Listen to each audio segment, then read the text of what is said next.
pagaliau išvažiuojam atostogauti. Atostogas prasidėjo. Labai greit šitą akimirką atėjo. Nors šiaip smagiausia yra ruošimasis atostogom, kada ruošiesi, planuoji. Nu jau kai pradedi važiuoti irgi fainai.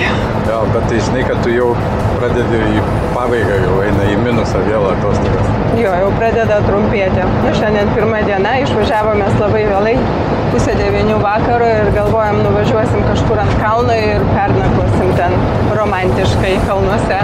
Kad nuo kalnų viršūnės geriau matytųsi, kur bus mūsų atostogos, kur prasidės. Ir dujų likutį dar išdeginsim, ko gero, jeigu ten bus šalta. Greičiausiai ten sniegas bus. O važiuojam dabar mes. Kur atostogų pirma kryptis? Švedija. Švedija. O paskui bus keltas. Klaipėda. Klaipėda keltas. Pirmą kartą plauksime į Klaipėdą. Visada plaukdavom į Rygą, iš Stokholmo į Rygą, į Klaipėdą tiesiai. Nu, išbandysim tą keltą.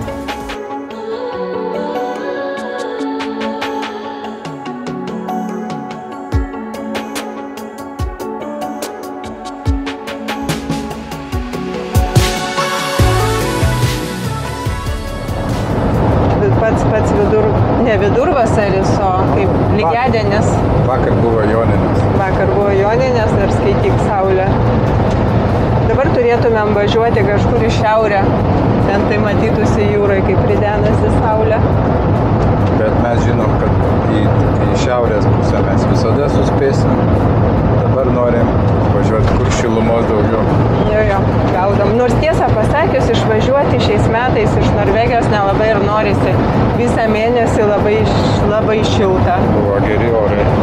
Man atrodo, kad visoje Norvegijoje, negant Bergene, tai tikrai labai, net per karštą kartais.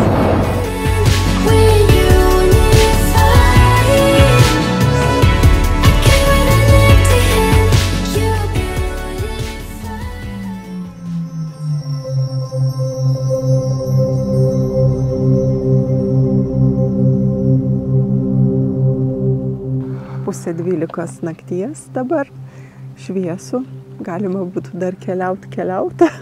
Jo, čia dabar nesinori visiškai miegoti, nors jau dabar jau beveik 12 valandų. Pusė 12 dabar, jo. Mes radom tokią va vietą. Kišenė tokia. Už mūsų mėnulis gražiai šviečia. Ir mes esam pačiam aukščiausiam taške.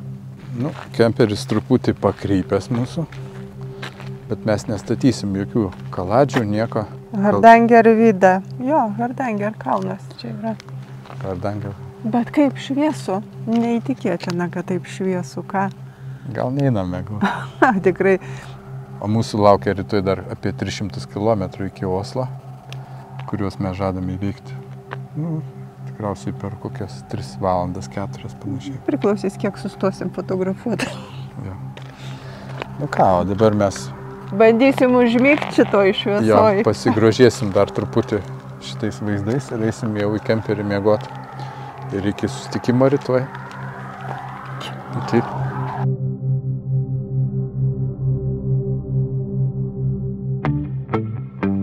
Labas rytas. Štai mes esame Hardangerio kalno viršūnėje. Šitame masyve labai puikiai išsimiegojom. Mašinų nedaug buvo, nors ir sekmadienio rytas.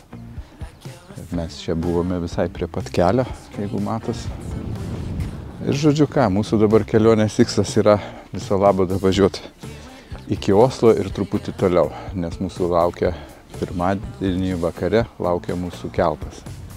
Mes neskubėdami toliau išnaudosim visus kemperio privalumus, sustosim kur norėsim, miegosim pasirinkę nakvynės vietą ten, kur mums patogu ir neskubėdami taip nuvažiuosim iki kelto uosto Karlshamn.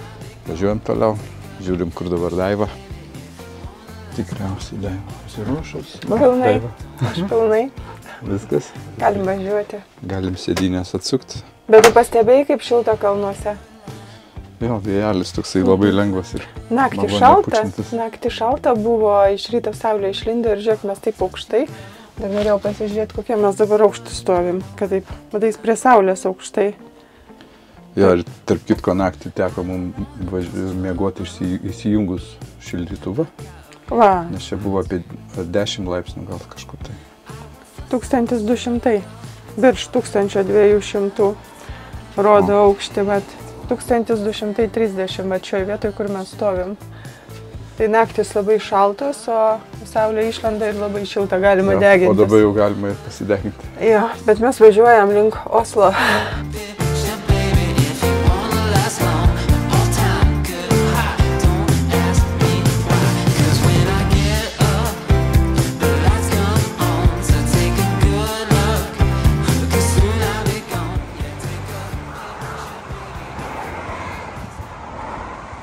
Mes jau baigiam valgyti, sustojom čia tokio aikšteliai. Be abejo, jau ruošia vėl viską. Puodus, bliūdus į kelionę. Čia prie tokio upelio apvažiuosiu. Nespėjau košės nusivalyti, o tu filmuoji. Ir vėl važiuosim. Nors labai pavalgę aptingom. Ir galėtume eiti pasnausti. Nu ir čia tas ošimas upelio labai taip gerai ramina, taip tikrai norisi. Jo, taip jau kaip prie kurorto, kaip kempingo, atrodo jau galim ir nevažiuoti. Picture, baby, if you wanna last long, all time good high, don't ask me why. Yeah, when I get up, the lights come on, so take a... Važiavome į aikštelę papietauti. Miškelė šalia greitkelio į Göteborgą, o čia pakylam aukščiau. Ką daro vairuotojas, kol šyla maistas? Aišku, ką daro. Jo, kojam gerai pagulėti iš karto. Eisim pasivaikščiot, kai pavalgysim. Čia yra suoliukai. Ten kažkas įdomaus, tiltelis, eisim pažiūrėti. Mes sustojom nuostabioje aikšteliai, geriam truputį kavą. Nuostabią kavą, nuostabioje vietoje. Jo, dabar yra jau beveik 4:30 vakaro, bet mes žadam toliau pavažiuoti. O tada jau O kiek būsim mes netoli kelto. Iki Göteborgą turėtumėm pravažiuoti tada. Norėtųsi. Reikia ieškoti aikštelių, kad būtų saugios. Bet aš tai pastebėjau pagal apą, kad labai daug yra apmokestintų aikštelių. Paprasta gamtoje. Čia tai negalima, čia graži aikštelė, bet čia tik 3 valandas gali stovėti. Bet yra gamtoje aikštelės, už kurias reikia mokėti 100–150 švediškų kronų.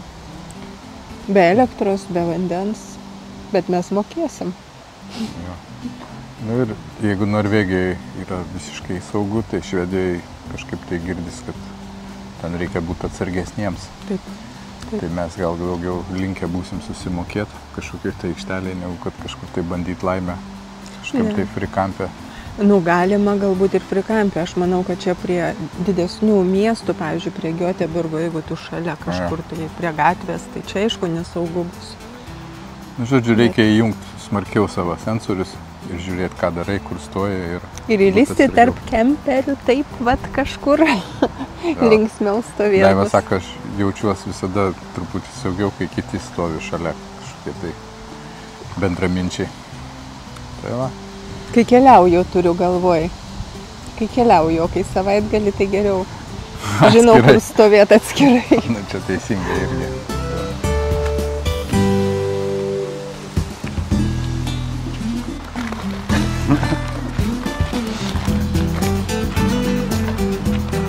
Nesinori čia išvažiuoti taip gerai tarp tų pušelių, o ne? Aš tai mielai jau galvoju, kad čia galėtumėm ir likti. Bet čia yra parašyta, kad tik 3 valandas gali stovėti, sustoti. Jeigu čia leistų nakvynė, gerai, čia kelias biški apačioj.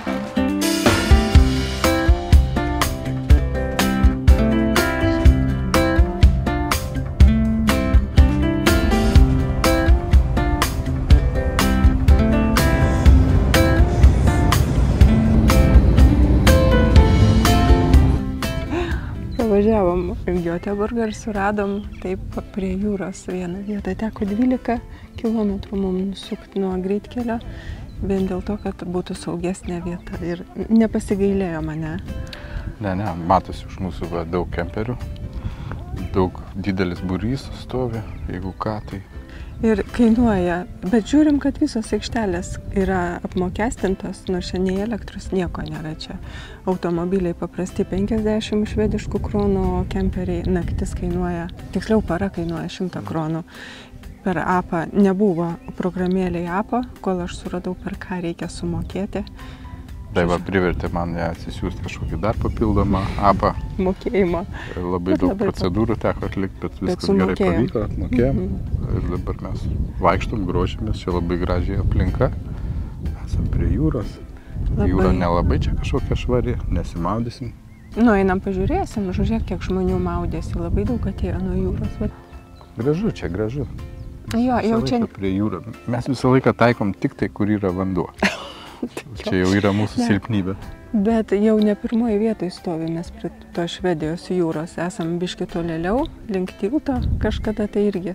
Bet visada reikia nusukti nuo greikelio, todėl kad yra saugiau vis dėlto. Tarp savų, kiek čia jų daug. Va, čia kemperiai už mūsų. Vos vietos buvo, keletas tilptų. Nu, tikimės, kad viskas čia mūsų ramiai, nieks nekliudys, ar išsimiegosim. Rytoj mums apie 3 valandas liko iki Karlshamno uosto ir tada plauksim į Klaipėdą.